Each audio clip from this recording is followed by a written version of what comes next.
Okay, no worries. Okay. So, good evening, everybody. Good to see you.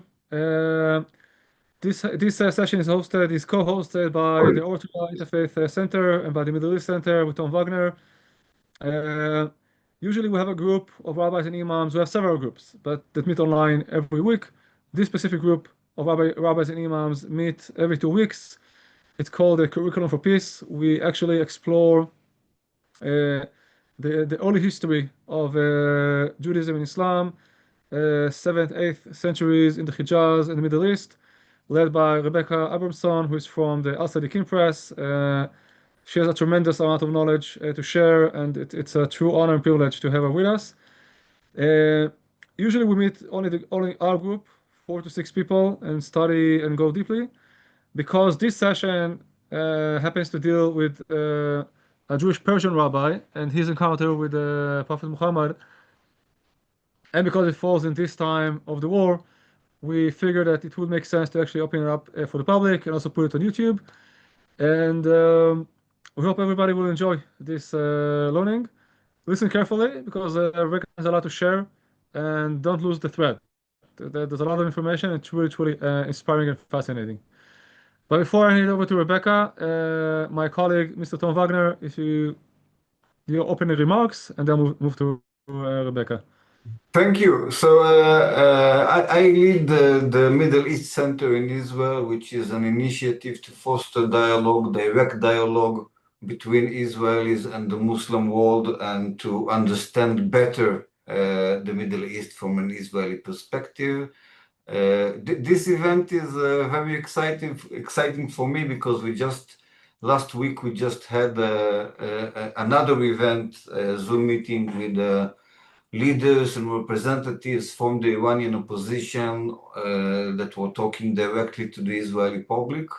And today we go to the past to see the hidden friendship between the Jewish people and the Persian people. So without further ado, Ms. Abrahamson, please take us to this amazing journey. Tom, can you just give Revekah permission to share a screen? I think you own the online. So yes, I'm trying to now. Actually, I always ask you how to do it, but now I'm do you see religious federalism? Monotheists? Do you see my? Tom needs to give you permission to share screen. Give him a second. I think that. Oh, okay. I think I've done it. I tried to share it. I hope I did it. No, okay, it's not yet. But he has to do it. He has to authorize it. Click here. Click here. Where's the share? Where I know I don't see it. I'm going to make you co-host and I'm going to resolve this issue. Okay. There, I did. No. What do I do? Make that big again. Yeah.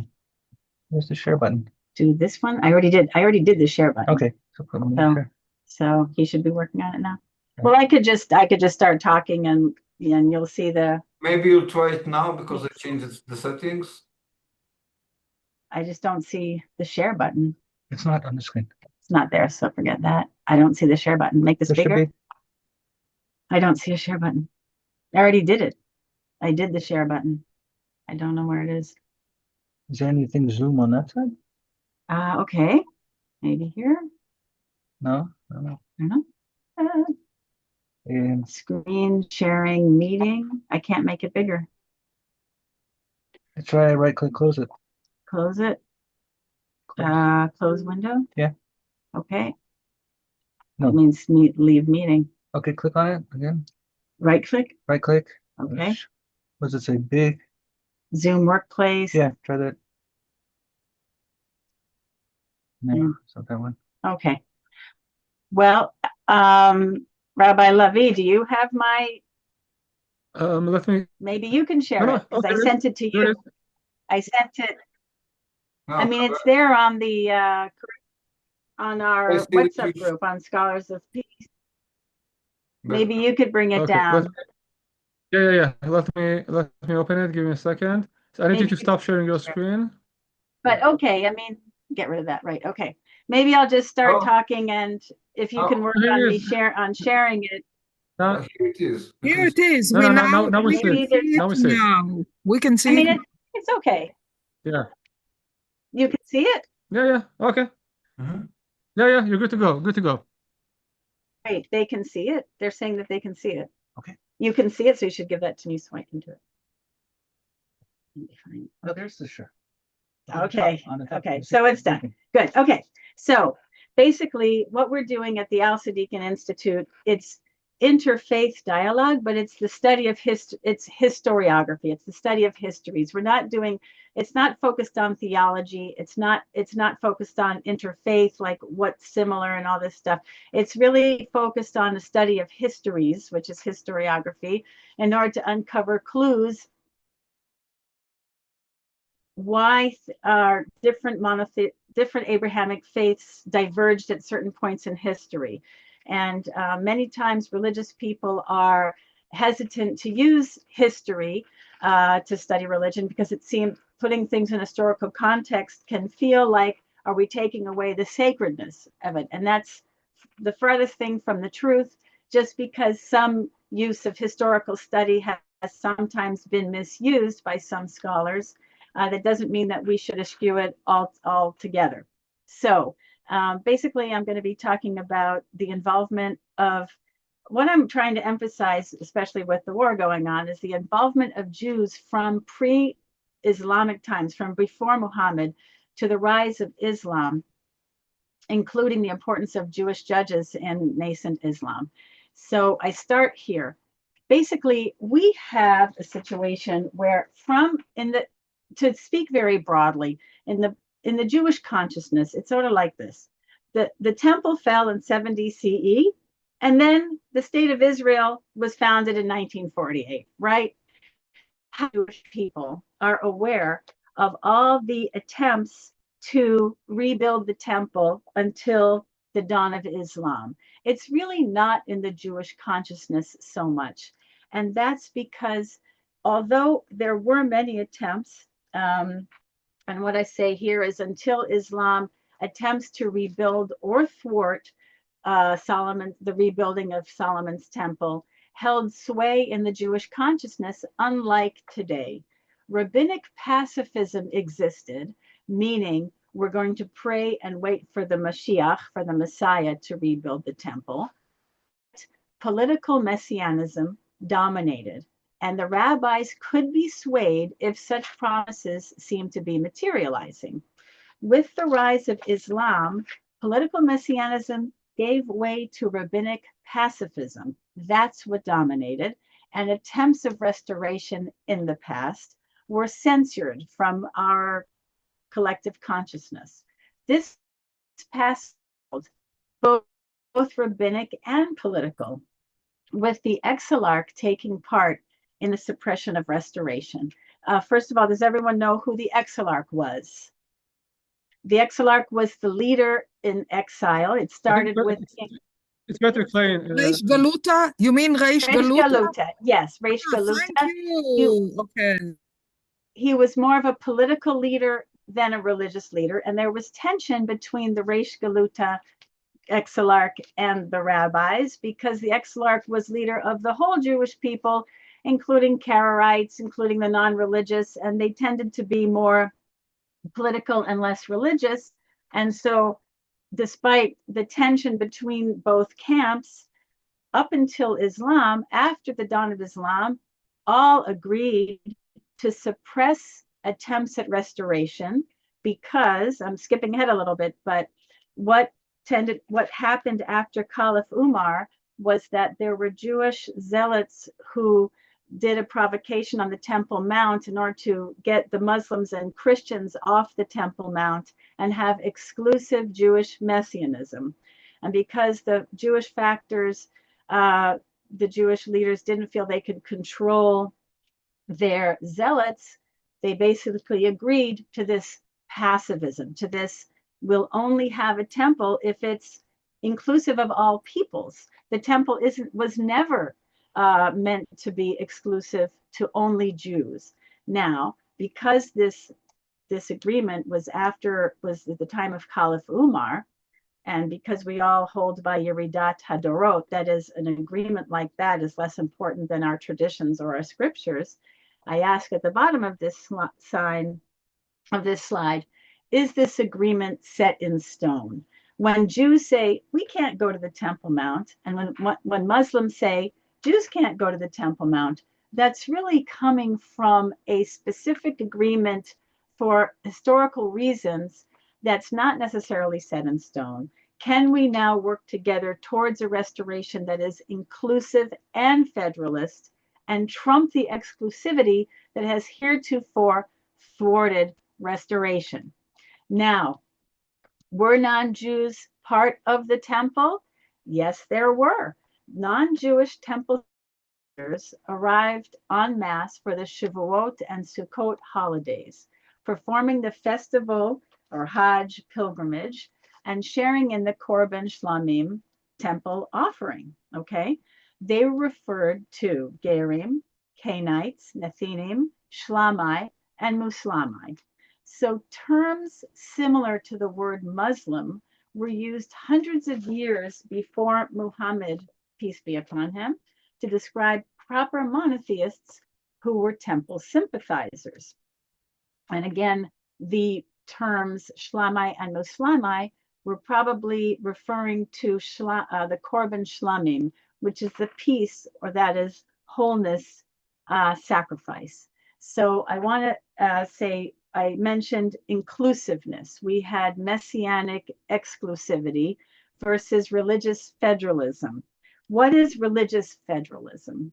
That is this parallel to what in Islam, as Tabari put it, al-din wahad, al-sharia mukhtalifa, which means there's one deen, which in Judaism is one Noahide, one overarching Noahide basic set of laws that apply to all humanity.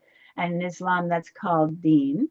But the Sharia is mukhtalifa. That means the different covenants vary with different nations. So we have to keep the same deen, the same Noahide basic laws.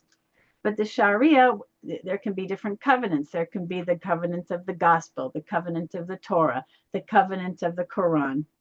There were also called Sabaeans, who were non-affiliated monotheists. And there can be differences all under one roof. And this concept inspired Muhammad, alav shalom, to formulate the Constitution of Medina, which is the Salifat al-Medina. It inspired the Ottoman millet system. It inspired John Selden's vision for Europe and the founding principles of the United States of America. That is Abrahamic inclusivity, as opposed to the concept of if everything's tolerant and everyone's okay, if everyone's the same. Everyone has to be the same is the Pax Romana. If Roman citizens were all equal as long as they were all Roman, but they didn't have variety. The concept that everybody has to be the same in order to be acceptable is a Roman concept and not an Abrahamic concept. And that's the basic assumptions that underpin this lecture. So I want to get to Persian Jews. Are there any questions up until now? Any questions, any points, clarification? Okay. Persian Jews. From when did Jews reside in Persia? Since a little before the fall of the first temple in 586 BCE.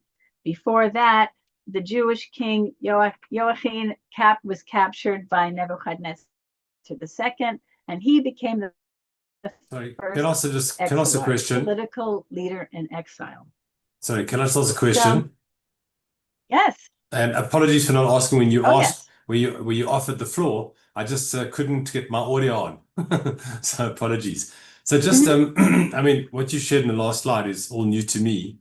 And I don't, I'm not surprised by that, but I'm questioning whether this is known by, you know, your average Jewish person, you know, that that there were so many different, so much connectivity between the non-Jewish world. I mean, we know they brought korbanos as well, but the level of connectivity you're describing is surprising to me. And where the name Muslim comes from, etc. Is this something that is well known in the Jewish world?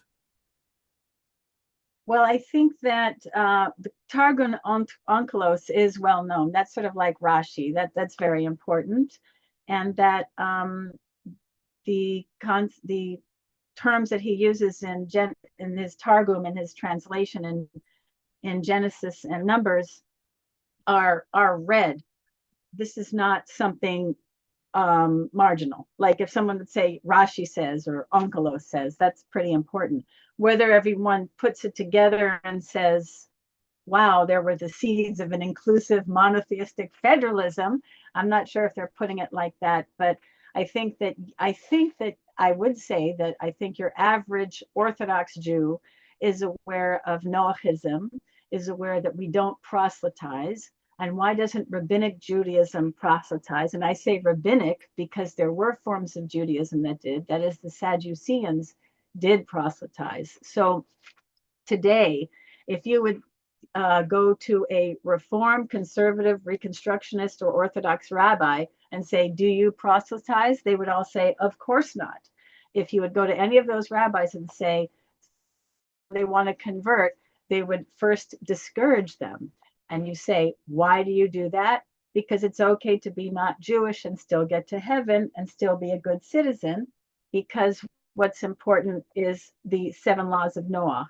So I think that, yes, is in the Jewish consciousness.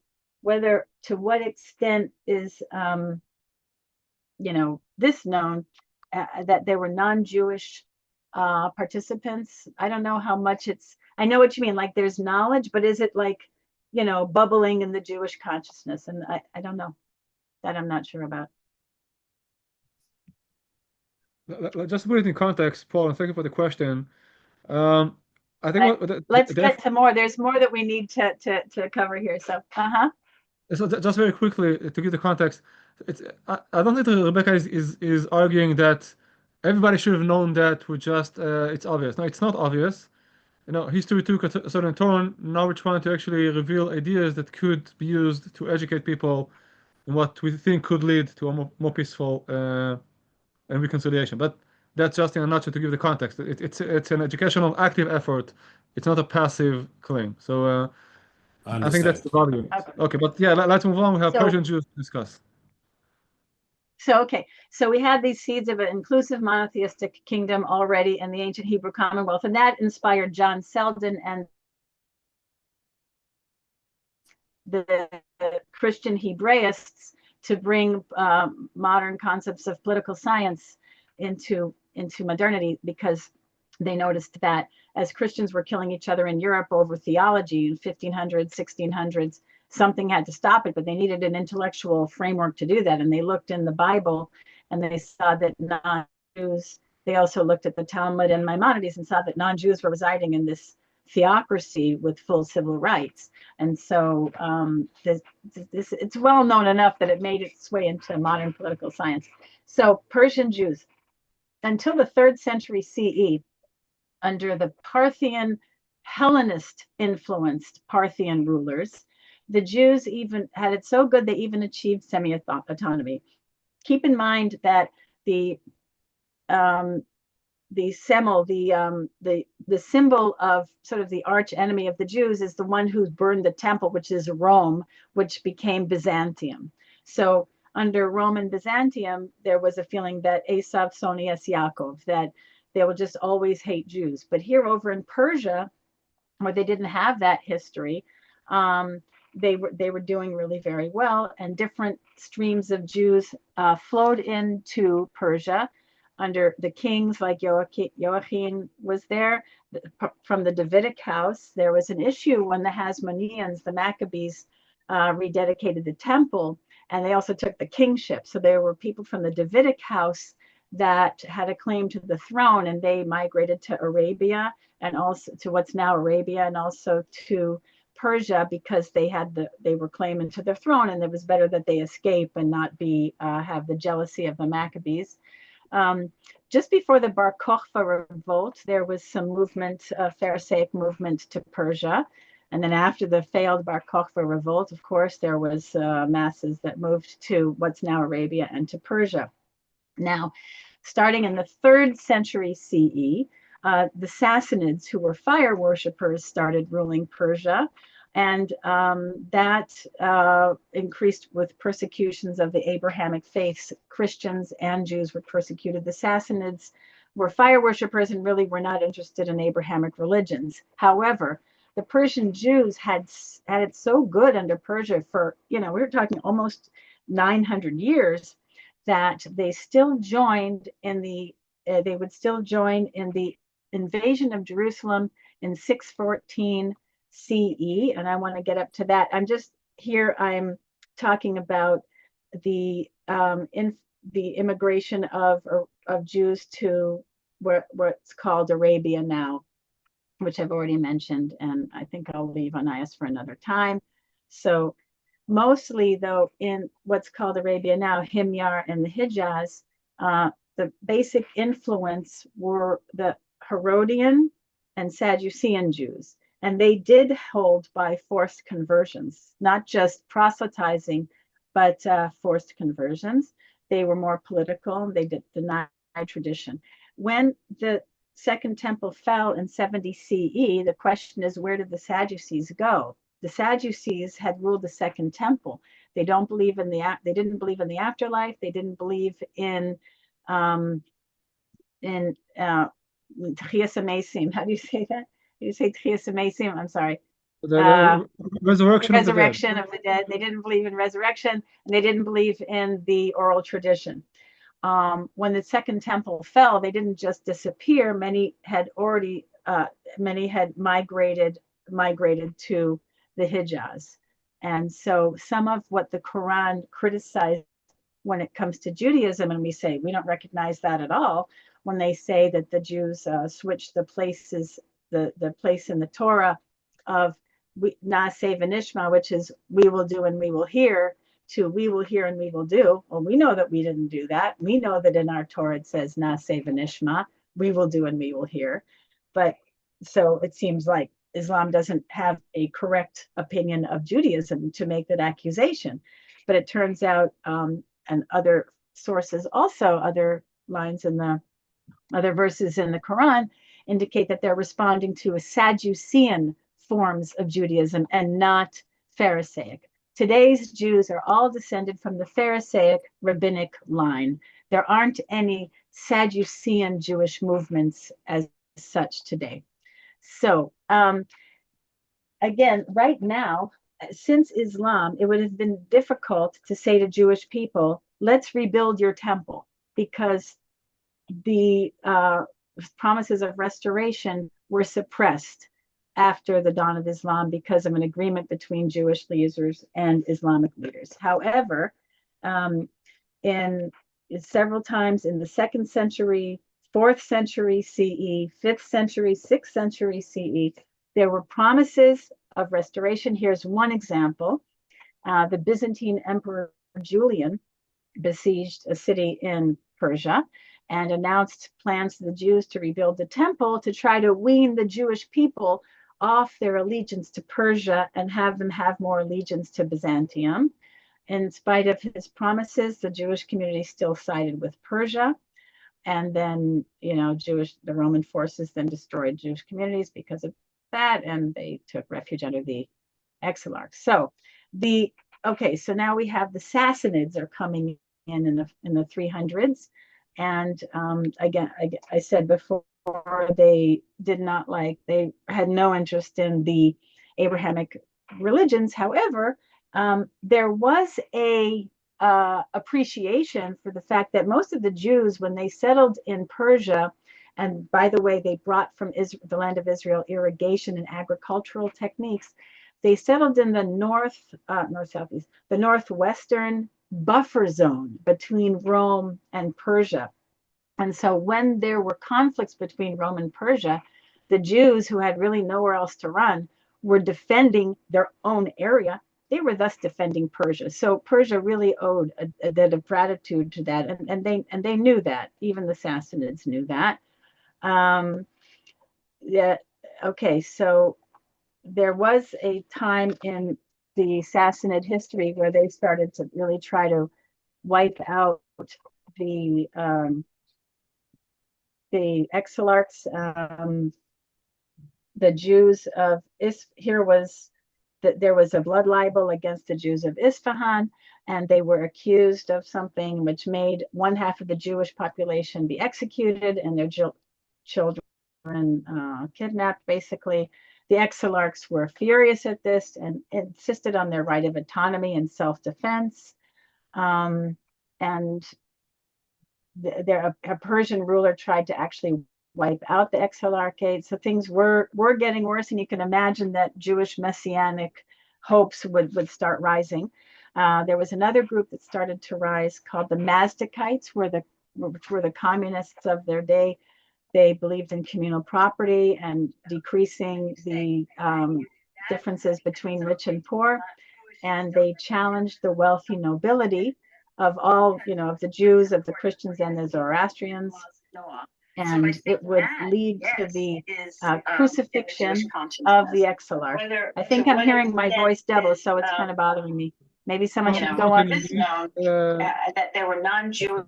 Esther, you need to mute yourself, please. Thank you. Okay. I just muted somebody. Is that okay? Okay. So now, despite this, okay, so King Kovad I embraced Mazdakitism, and it would, he crucified, I will get to the next. Okay, he led to crucifying Mar Zutra, 22 years old, and his father Mar Hanina on the bridge of Mahoza. And Salman Farsi, we're going to get up to him, would recall this in his biography, and that there was a charge against this exilarch that resulted in this crucifixion, the misuse of money, tax money for his personal use. So now, what was going to be the response to this crucifixion? Here was the dilemma. Was the Jewish people going to respond with politicalism or with pacifism? The exilarch Hunai, which was Mar Hanina's son or Mar Zutra's son, I'm not sure, Hunai vowed revenge, but others started to go to pacifism, mysticism. Hushiel Hofnai was part of the exilarch family, and he turned to mysticism, to pacifism. Things were getting bad, let's become pacifists. He had two sons. One was Nehemiah, and the other Shalom, who we believe is Salman Farsi, whose destiny would be intertwined with the future Muhammad, peace be upon him. Basically, the upshot of all this is that the Jews under Persia, including the Rabbinites, Karaites, Sadducees, all the different kinds of Jews, had much freedom and even autonomy that was threatened with the rise of the Sassanids. Their position was precarious, but not ruined. And it was good enough, they had had such good memories of the place, and there was really nowhere else to turn, that upon the Persian invasion of Jerusalem in 614, the Persian leadership was still able to rally 20,000 Persian Jewish troops to conquer Jerusalem, having been gripped by messianic hopes due to their deteriorating position in Persia. So now we turn to Jerusalem. Any questions, clarifications up until now? Things are getting worse for the Persian Jews, but here's a chance for restoration. Now, my question, Rebecca, how can we explain that they were rejected by society, but at the same time invited to be in the army? So, or was that just a way to get away from Persia, just to join the army on a voyage? And wait, what? What's the question? I'm asking, how can we understand that they were like rejected by society and at the same time invited to join the army? Or maybe the army was just a way to get away from okay, listen. There was a separation of Mar Zutra was 520 CE. The invasion of Jerusalem was almost a century later. Oh, okay, there was a bit of a break in time. It wasn't exactly at the same time. Okay, it's sort of like as well. we had it good, we have it bad. It's getting, now there was a promise of restoration. Okay, so it was rising on that hope. Mm-hmm. I was wondering I thought that crucifixion was a Roman method of execution, and you telling me that in Persia they used that too? That's well, I guess they crucified these two exilarchs. Maybe they copied it from the Romans. I mean, okay. I don't know. That's what I understand. They were not just executed, but crucified. Okay. Yeah. Okay. So here's just a summary what we're going to talk about. The Persian and Jews united in the siege of Jerusalem, Persia in the name of greater conquest, and Jews in the name of messianic fervor because of promises by Persia for Jewish restoration. And that turned towards betrayal. Okay, eventually Persia would betray the Jews upon this invasion. And at that, okay, so I'll go to the next slide and then come back. In 591 CE, Byzantine Emperor Maurice, we're over in Byzantine now, and they're ruling Jerusalem and Egypt. He actually helped the Sassanid king Khosrow regain his throne from the Mazdakites. The Mazdakites were communists, rabble rousers. We don't want kings. No, no czar, nothing. Well, anyway, it didn't quite work. Maurice helped this king Khosrow regain his throne. Well, why would he help him? Well, because the opposing king was more of a nuisance than a sworn enemy. They might have also claimed descendant from Alexander the Great. They might have seen themselves as distant cousins. Plus, it's possible that Khosrow's wife Miriam might have been Maurice's daughter. So they might have actually been, related through marriage. So thus they were allies and related. So after helping Khosrow get the throne, that showed that Maurice and Khosrow were allies. In 602 CE, a little after that, the Byzantine army in Thrace rebelled against Byzantine Emperor Maurice because he was ordering fights in this freezing cold winter and things like that, and they wanted to stop, and he didn't allow them to stop. And so Phocas, who was an army general, was whipped up by the troops, and he killed Maurice, killed Khosrow's ally. Okay, that's 602 CE, and Phocas became emperor. Think of Henry VII, who had no royal blood. Just because he kills Richard III, he can become king? Nonsense. He's an illegitimate king. And so Khosrow said, not only am I, as Khosrow, an inheritor of this kingdom which was divided, you, Phocas, are an illegitimate king. I'm taking Egypt. What's in the way between Persia and Egypt? Jerusalem. So what's a good way to get more support in invading, getting to Egypt? By going through the Holy Land, whipping up Jewish messianic hopes. Nowadays, if anyone would try that, it wouldn't work very well because this has been repressed for centuries since this agreement with Islam. But back then, it was on the tail of other attempts that had happened almost in every century since 70 CE. So the Jews joined the army. And who headed the army? Who did Khosrow II put as the head of the army? A pacifist, ultra-Orthodox Jew, basically, Nehemiah ben Hoshiel.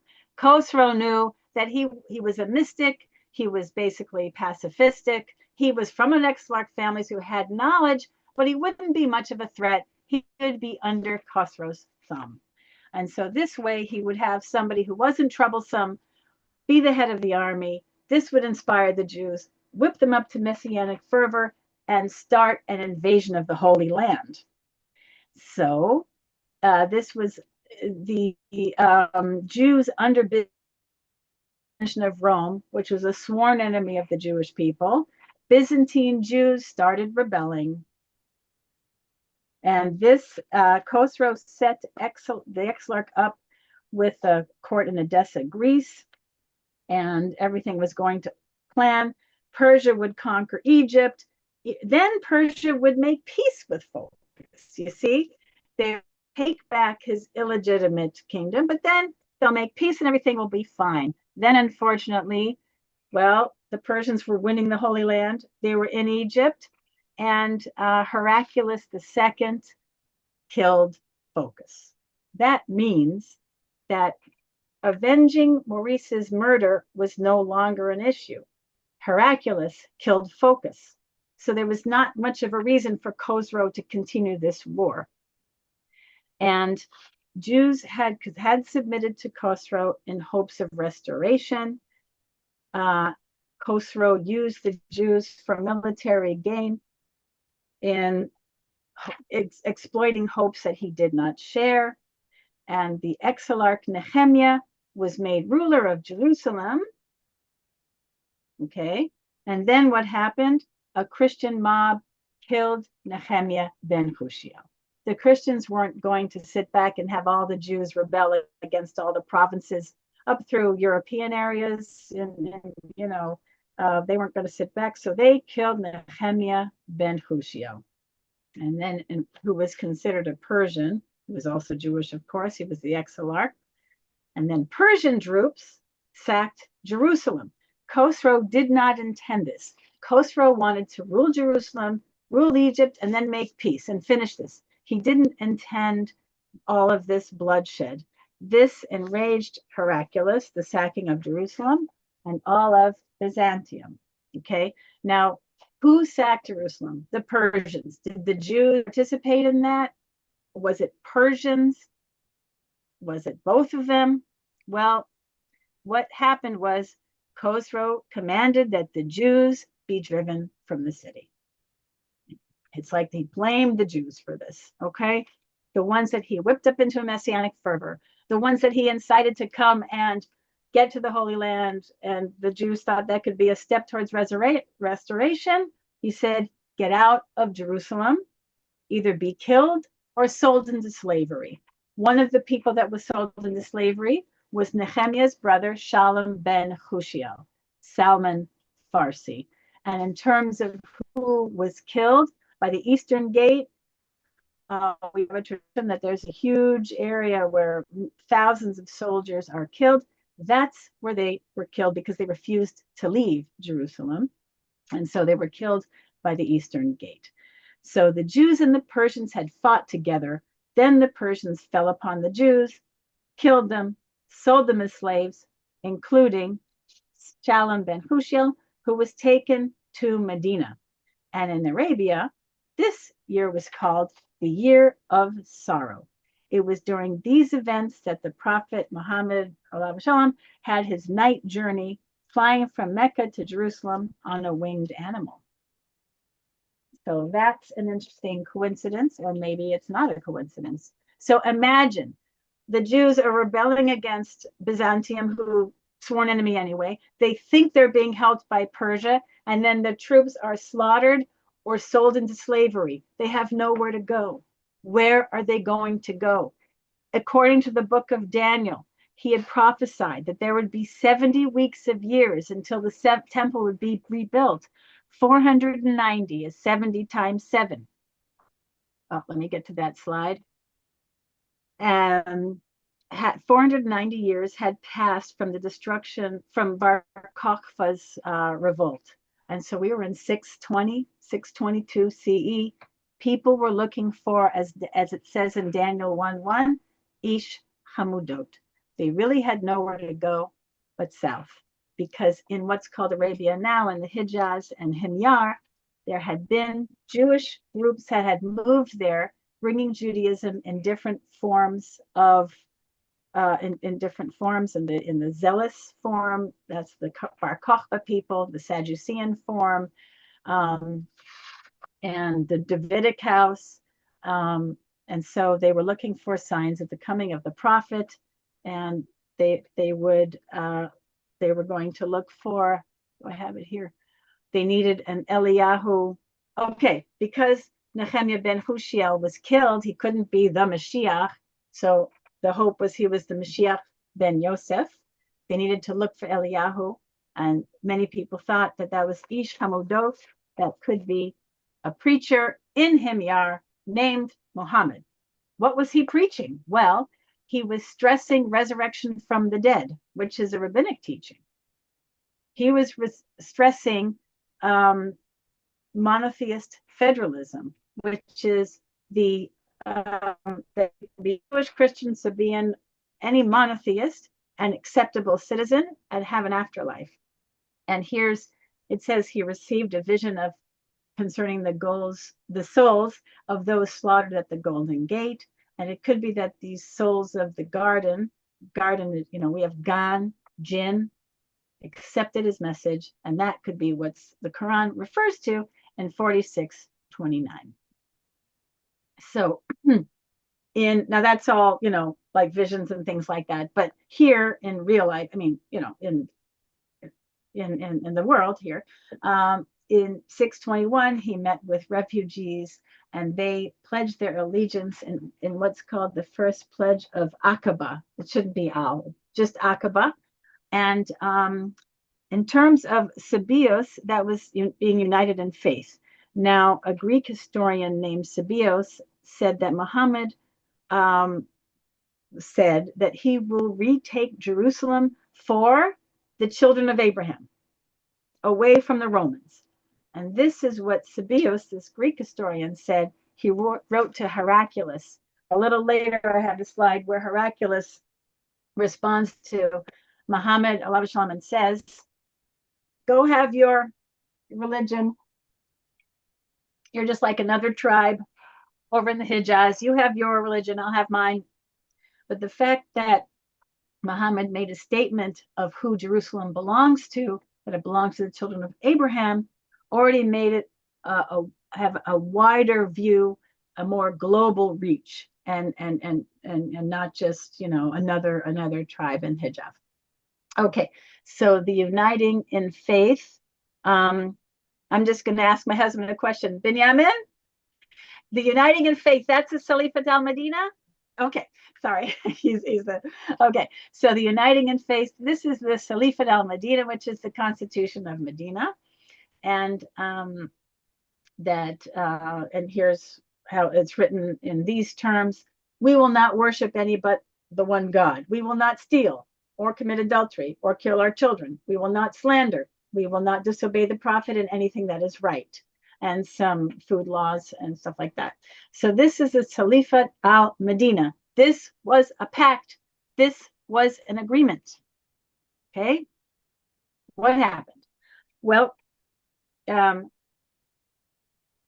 there was some rabbinic Judaism there's something in the Quran where like people are fasting, and then Muhammad comes along another Jewish tribe and says, oh no, they're not fasting, I'm sorry. He comes along a Jewish tribe and says, what's happening? They say this is Yom Kippur according to the rabbinic calendar, and he orders people to fast. Like that, like putting in historical context, it's not that he didn't know what was going on. It's just that the majority influence in that area was Sadducean, and then when he came upon rabbinic influence, he accepted it. And why? Because it's rabbinic Jews, like I said before, whether we're Reformed, Conservative, Orthodox, Reconstructionist, we don't proselytize. Other non-Jews can go to heaven if they keep the Noahide laws. That's what rabbinic Judaism held by, in opposition to Sadducean Judaism. So he was in agreement with rabbinic Judaism. Okay, any questions? Here in the Salifat al-Medina, the Jews will maintain their own religion, the Muslims theirs. And this was, like I said before, with the non-Jewish temple sympathizers. These were another kernel of an inclusive monotheist federalism. Okay, questions, comments? Okay, so it says that Shalom heard of the prophet's fame as he was picking dates for his slave master in the outskirts of the city. By the way, it does say that Salman Farsi helped transmit Ahadith traditions to show their authenticity. And when I say ally, I mean companion. He was one of the companions. And that shouldn't surprise us, because we know that there were Jewish judges who served in early Islam from the yeshivas of Persia until the Muslims could, make their own judges. There were Jewish judges that helped them adjudicate, and that shouldn't be a problem because they have Deen, we have Noahidism, and it overlaps. So here's a map of him here. So I get to the Battle of the Trench. In 627 CE, Shalman ben Hushia was freed by Muhammad from slavery, and he was knowledgeable in war. He did, although they were a pacifist family, he did grow up in an exarch family, and he was pretty knowledgeable. And he suggested to build trenches around the city of Kandak. Is that a city, sweetheart? Sorry. What? Around Medina. I'm sorry. Kandak means trench. It's not a city. The Kandak is the trench, and that was building the trenches around Medina, which was Shalman Farsi's help to Muhammad. Okay, this Persian Jew, a son of an exarch, is the one who thought up, who brought the knowledge of building trenches, which was without precedent. And so, because they had got into this agreement, which I spoke about before, the Salifat al-Medina, where we will have our different religions, they had made this pact with the people of Medina. And so when the people of Medina rebelled against Muhammad, basically that was treason, and they violated that agreement. And so they had, the B'nai Qurayza had entered this treaty, and they reneged upon. Because this was treason, it was asked who, a chief invoked the Torah itself to say that the penalty for treason is execution. So the males members of the Qurayza were executed, and their women and children taken prisoner. However, things get better. Okay, here we have Salman Farsi. Okay, I want to skip ahead to the Khaybar, and then I'll go back to this other historical document. Khaybar in 629, the Kohanim of Khaybar, it was a Jewish group of Sadduceans, there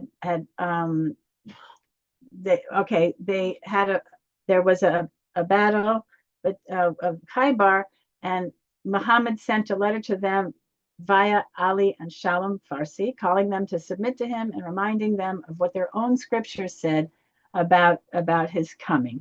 He came to Khaybar and he conquered it. As far as the Muslims are concerned, this is the prototype of Muslims turning Jews into dhimmi. But the rabbinic Jews have no record of this. I remember being in a discussion at that the Root Center, where a Muslim sheikh said, "I'm always surprised that you Jews don't have any collective memory of Khaybar." And I just said, because the Jews there were Sadducean Jews. There were a different group. We don't descend from Sadducean Jews. So the Salman Farsi and Caliph Ali were friendly. I mean, Caliph Ali was friendly to Jews. And basically this is where the Battle of Khaybar, if we look at it historically, would be Muslims putting down militant, exclusivist, Sadducean-based Judaism, who was not expressing and not accepting the Noahism, as they denied any value in any other monotheistic faiths. So when Muhammad demanded submission, he wasn't saying you all have to be Muslims and fast on Ramadan and stuff and eat camel, because Jews don't eat camel. He was saying you have to submit to Noahism. That's the claim. That's my husband's claim. That's the claim. He wasn't turning all the Jews into Muslims. He was reminding them of Noahism in opposition to the Sadducean variety. And we were rooting for Salman Farsi, because Muhammad against him. And Ali and Shalom, it didn't turn into, it was a conquest, and it had nothing to do with treason. So they could stay in Khaybar. They just had to, they had some conditions they had to submit. And unlike the Banu Qurayza, the men of Khaybar were not executed, and the women and children were not made slaves. This was due to the mediation of Ali and Shalom. This was conquest, not treason. So the Jews were rooting for and rabbinic Jews would be on that side because they believed in the inclusive monotheism. So Muhammad was Can you explain again who was Banu al-Nadir? Hmm? Can you explain again who was Banu al-Nadir? Who was the person? Who was Banu Qurayza? No, Banu al-Nadir. You had it in a slide there. Banu Nadir, they had come into Khaybar, and the Nadir had come executed.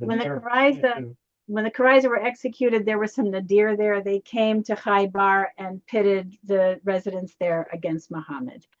But I also wanted to say that we have in our rabbinic literature, in the Igerot Rabbi Shreya Gaon, there is a recording of the head of the yeshiva of Perosh Shavur, and rabbinic students in Babylon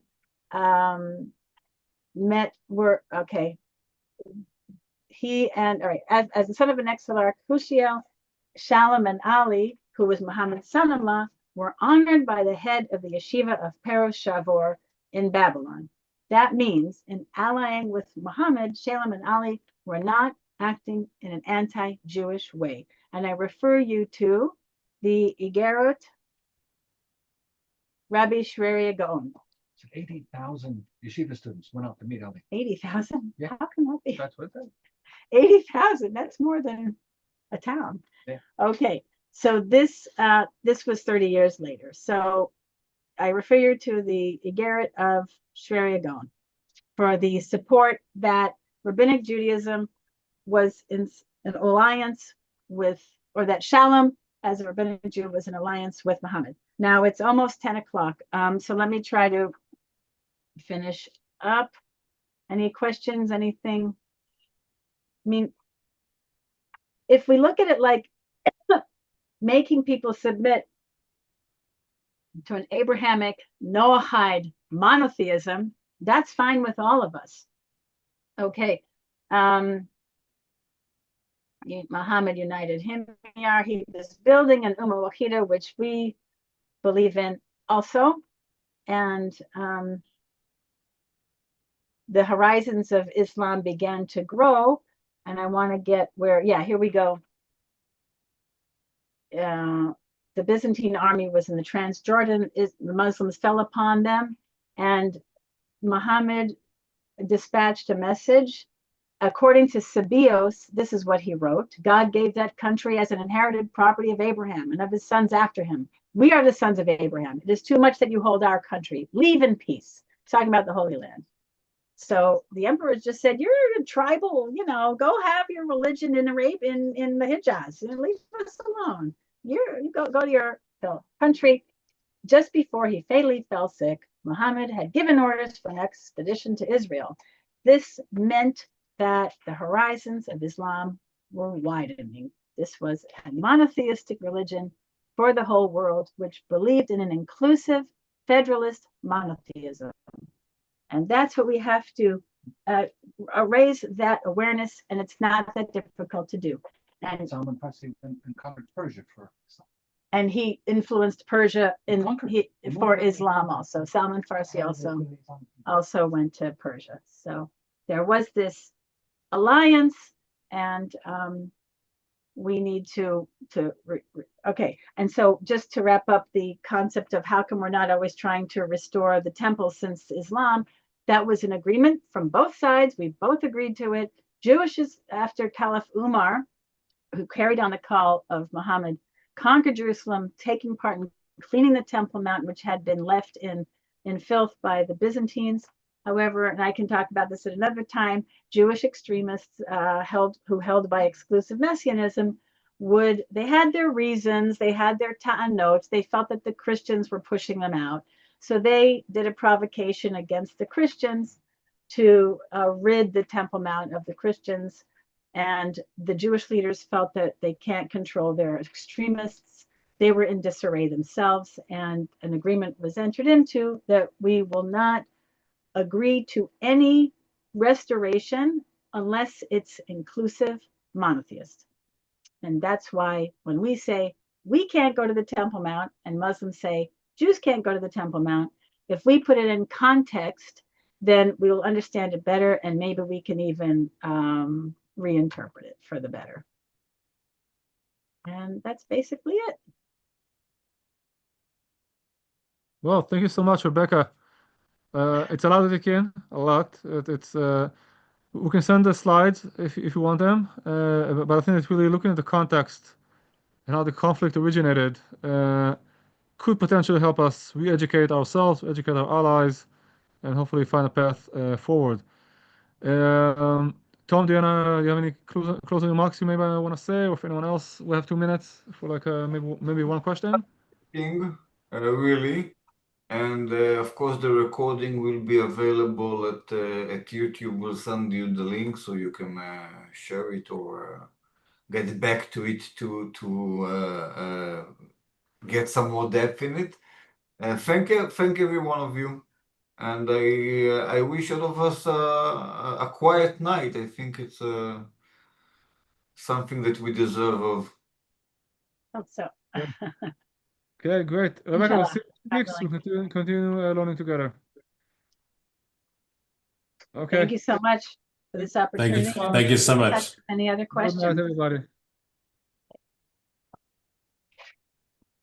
If there's a last question, we can take it.